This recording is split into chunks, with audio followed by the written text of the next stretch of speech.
Have you ever walked into a place and someone said, "Make yourself at home"? Those words do something to you. They invite you in. They tell you that you're safe. They say, "You belong here." And that's the heartbeat of 1 John 4:15. Whoever confesses that Jesus is the Son of God, God abides in him, and he in God. Let's think about two words in that verse that change everything: confess and abide. First, confess. This just isn't private belief. This is more than "I agree with that." To confess that Jesus is the Son of God is a public declaration. It's allegiance. It's saying Jesus is who he says he is, and I'm trusting him with my life. The second word, abide, or remain, or live. That word means to stay, to dwell, to make a home. So John is saying, when you confess Jesus as the Son of God, God makes his home in you and you live in him. You know, I've learned something with working with horses. If you're tense, if you're pulling, if you're not steady, he feels it immediately. But when I'm connected, when I'm calm, when I'm present, things change. That's a picture of abiding. Abiding isn't striving, it's staying connected. It's learning to live from relationship, not performance. And I love this because John isn't writing from theory. John walked with Jesus. He experienced what it meant to live close. So if you've never confessed Jesus as Lord of your life, start right there. You don't have to clean yourself up. You don't have to find the right church background. You simply come to him. And when you confess him as the Son of God, God doesn't just forgive you, he moves in, he abides, he remains, he makes you his home.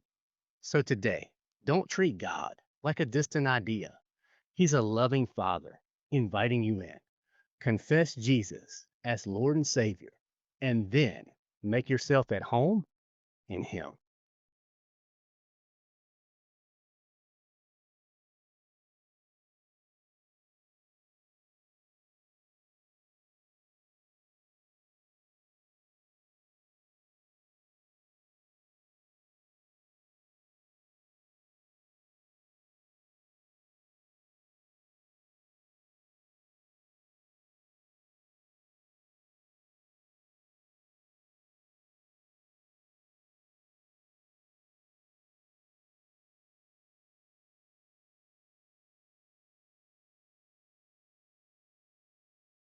Follow the lion within us right here in the Bible app. And check out our I'm Just a Guy series, where you'll find plans that are simple, applicable, and useful in everyday life.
And so John warns once again of the deceivers. This time he calls them false prophets. When they deny Jesus is the Messiah, they apparently claim to speak for God. But John says to test the spirits. If anyone claims to speak on God's behalf, but doesn't focus on Jesus as the crucified Son of God, they do not speak for God, John says. God's true children will center their whole lives on the crucified and risen Jesus, because that's where we see God's true heart revealed. We see on the cross that God is a being of total self-giving love, and that love is what compels Jesus' followers to love others in the same way.